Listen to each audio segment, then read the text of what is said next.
Evening, lovely people, or at least it's evening where I am right now. My name is Francisca. I'm a Ghanaian, born and raised in Amsterdam. And wait, before I continue, I need to show you my t-shirt because I'm very proud of it. Make Africa Great Again. Amazing, isn't it? I love it. Anyway, back to my point. So I'm in Ghana right now. And I met an amazing new friend called Joey in Ghana. We had an amazing conversation about Ghana, about our the way we view ourselves as Africans, as Ghanaians, about our mental state, our emotional state, and it was a quite inspiring conversation. Joey even went ahead and said he felt like a born-again African after our conversation, and we felt like we should share this conversation. He was like, I need as many people as possible to hear about this because I feel amazing and I wish I could share this with my fellow Ghanaians. So here we are today. Joey sitting here with me, not in front of the camera, but you get to look at me, so it's okay, right? Okay, so Joey, please share with us, because it's a bold statement to say I feel like a born-again African. Share with us how you felt about being African before our conversation. Thank you, Francisca. Really, I feel like a born-again African because I was no better person until I met you. Say the things that I should know about Africa and myself. Born as an African, I wonder why the whites go so easy, making life so easy, and the Africans, we suffer a lot. But you made me understood at the point that look at all these things, resources we have, but aren't we that better than these white people? But yet when we see them, when we go to them, we treat them loyal. We put that respect there. But even in our communities, it does happen when a white come to pass here. You know how many blacks will follow, and when you go there, I don't think it's like that until when you go there, you mean if a black person goes where white people live? You see their way of living differently, and I felt they were better than us before because we have to go work there and make their money to make us rich. But we can't make that rich here. So I felt like they are always better than us until I met you. Yeah. Thank you. I feel so honored right now. But what I actually told him was, we're not poor. Like, we Africans are not poor. We have all the resources. Like, okay, yes, you need money to do stuff, and it's good that a lot of people invest in new buildings, infrastructure and whatnot, but we are not poor as people. Like, we have everything we need. We have fruits, vegetables, gold, oil, you name it. We have everything, but it's our mentality that's poor. It's us believing that we're not worth anything, or that other people are better than us, whether it be white or Indians or whatever. And I think for me it was important for you to know that, because the way you guys were speaking. Okay, wait, let me give you a quick recap. So this is how the whole conversation started. So I was minding my own business. Something told me to go put my feet in the sand, so I did. And then Joey was sitting there with his dad, and I think his dad greeted me, and I greeted him back, and he said something, but I couldn't hear him. So I walked up to them because Is that how? I think he was around 70, 80. I don't know how old he was, Yeah. but you know, if someone who's 70, 80 years old says something to you, you're not gonna be like, I can't hear you, bye. You're gonna have respect, you know, you're gonna walk up to him and ask him what he said. So I did, and he was so shocked that I did that. He was like, whoa, you have greatness in you. And I was like, I know that, but how do you know that? You know, he was like, just the fact that you walked up to us. And I was like, what's that supposed to mean? Like, am I better than you? And he said, no, but you know, most foreigners. And I was like, hold on, pause here. So I'm supposed to, or actually you're telling me you view me as better than you and you expect me to behave accordingly. And I went on to explain that I should have way more respect for him. First off, because he's older than me and he treats me with respect, you know. That's reason enough. And him thinking that I might not have it because I'm a foreigner led me to believe that you value yourself as less, and you think that's the way I see you as well. And I need you to know that not because I was raised amongst a lot of white people, that doesn't necessarily make me better than anybody, you know. Not better than white people, not better than black people. That doesn't say anything about you as a person. And then I went on and told them a whole lot about my own experience, because I was raised in a black neighborhood in Amsterdam. I didn't tell you this story, by the way, right? Mm-hmm. Okay. I was raised in a black neighborhood in Amsterdam, Holland, but I attended white schools. Yeah, with way more white children than black children. So I got a chance basically to view different perspectives. You know, there were a lot of cultural differences. For example, if my mom would lecture me, she'd be like, you have the audacity to look at me in my face. You know, Ghanaians feel like you should look at the ground because you should be ashamed. And then I'd go to school and I would look at the ground and the teacher was like, hello, look at me when I'm talking to you. So I would go, okay. But one thing I really noticed was we black people, the way black people treated me and the way white people treated me, which I actually wanted to be white back then. I remember my girlfriend would always do this with their hair and I'd be like, I want to be white too, you know, because of the way Africans would treat each other. Like, I feel like they were so mean and degrading to their children. Like, and I don't blame my parents, or I don't blame our generation of parents, because that's the way they were treated, and their parents as well. So you can't teach me what you never learned, but it is the reality, you know. I felt it just felt like whenever I would do something good, no one would say anything amongst blacks, and if I would do something bad, then everybody had to know. And takes a village to raise a child, so everybody would say something about it to you. And then I went to the white people at school, and they'd be like, hey, good job, Francisca, you're so smart. You're one of the smartest kids. You know, you're so good at this. How was your day? You know, what do you want to do? You know, they would just really show interest, and if I would make a mistake, they would correct me, which led me to believe that black people were not good, not valuable, and I didn't want anything to do with them, basically. Because I know a lot of people encounter racism. For me, that was not really the case. They were nicer to me than my own people, which made me just turn away from my own people. Just self-hate, but I didn't know at the time. That's really self-hate, because you hate people that look like you. You hate people you hate the people that you're from. Like, that's crazy. But that's what started to happen.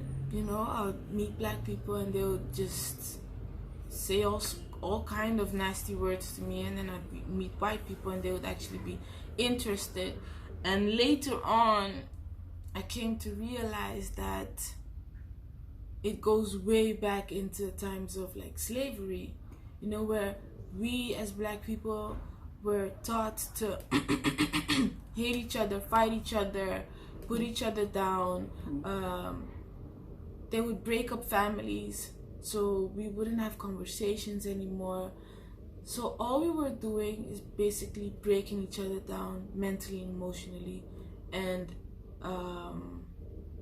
yeah, we can still see the effects of that. So me learning that made me realize where it all came from. So it released a lot of tension, a lot of anger, a lot of self-hate, and I started researching more about who we actually are as people and how come we're this angry. I want to call it angry. We're very angry, we're very frustrated, and we have enough reason to, because we believe we're poor, and in some way we are in our mentality. Because obviously, like I said, if someone can't break you physically, they'll have to break you mentally. And once you break someone mentally, then you have power over them. You know, you can do whatever you want. So if we believe we're not worth of anything, then you can do anything with us, you know. And that's what you see now. So for you to even say, I felt like white people were always better than me. Mind you, I'm not a racist. Like, my favorite human being is half white, and her dad is amazing too. I'm talking about my little sister. But these are facts, okay? Just is. Where was I? Okay, Francisca, if I don't mean to cut you then, but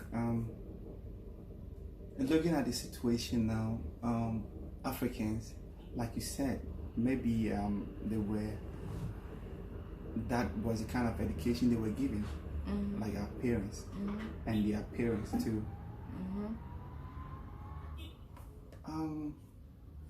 Children of today, we're still growing, we're still coming. How are we going to come out of this mental poverty? Okay. So for me, I know we have a long way to go. Obviously, this might even take hundreds of years. But for me, it starts with self-love. Because like I said, I hated myself. And without even knowing I hated myself. But when you hate yourself, you act differently. You do things differently than when you actually appreciate yourself. When you know your worth, you know who you are. So I feel like in order for us to learn how to love ourselves and behave accordingly, we need to break through certain blockages. And then by certain, I mean mental and emotional blockages, because we're very traumatized as people, but because it happens to everyone around you, we feel like it's normal. I'll give you an example. A kakadu. You know, if you know, you know. If you're Ghanaian, you know what that means. That's normal here, right? This is normal. No, it just happens. Everybody does it. If you're naughty, you're gonna get it. Where I grew up, it was not normal at all. Like, if you would tell anyone, they would be like, oh, that's child abuse, which it is.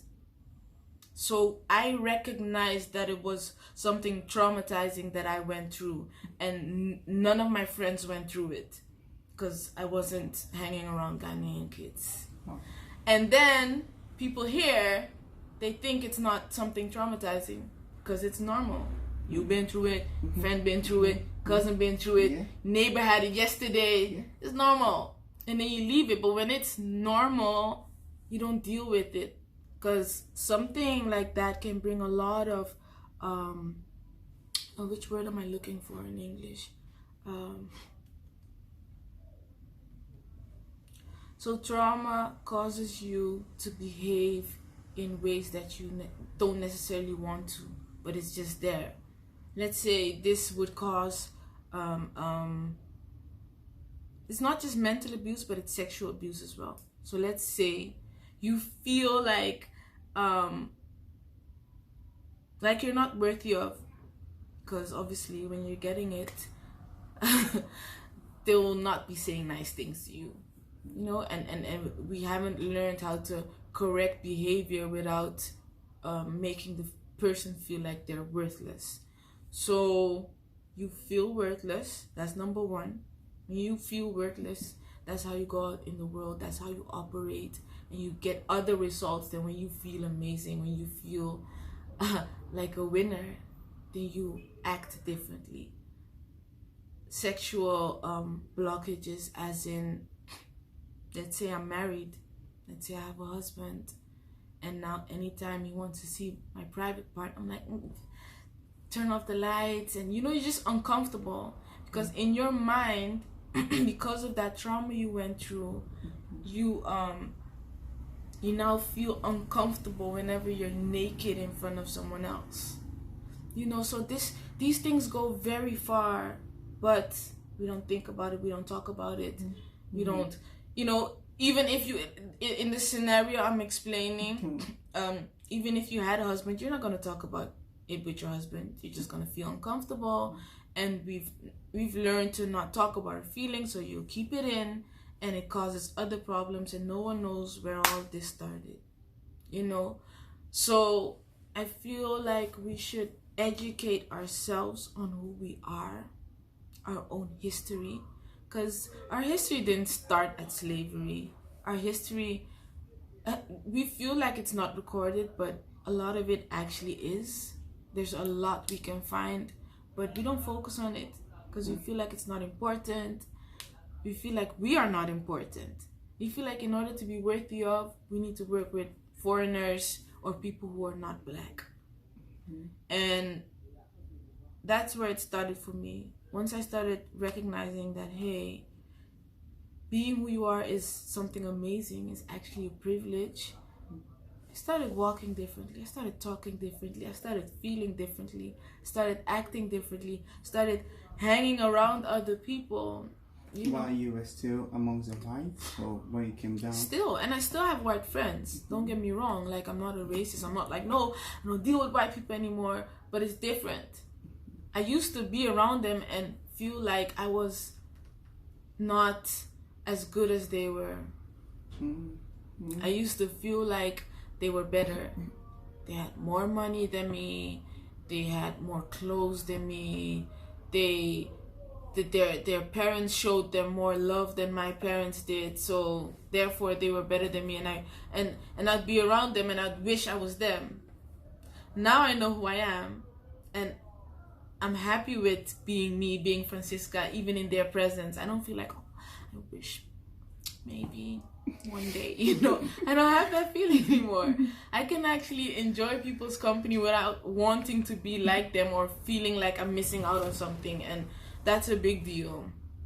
You know, like I said, even about my hair, like I used to wear weave on and wigs as well, and don't get me wrong, it looked good on me, I'm not gonna lie, but to me, I'm not saying anybody else should like not do it. Whoever wants to, like, you're free to do whatever you want to do, but I'm just sharing my experience. Once I found out that wanting somebody else's structure of hair for me to feel good about myself was what I was doing, once I figured that out, I felt so ashamed. I was like, look at you saying that your own hair that grows out of your head like this, it should be straight and smooth for you to be worthy of, or professional, or deemed neat, or whatever. I felt so ashamed of even wearing it.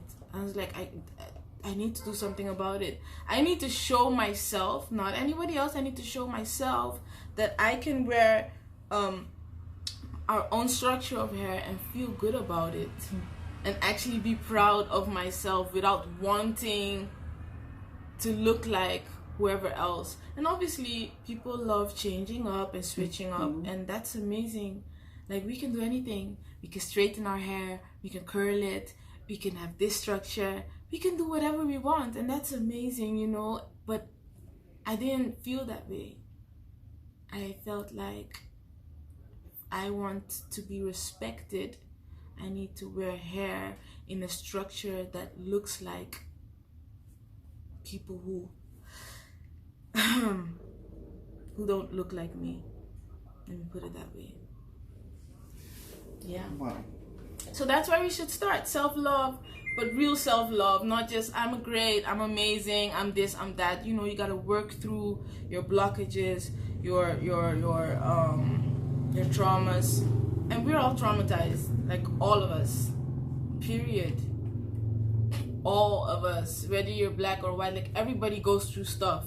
But we especially, because we carry things from our ancestors and our parents, and I feel like we're the first generation to actually be open about these things, to start talking about it, and to not see things as a taboo, because that's how we keep ourselves small and don't operate from our power.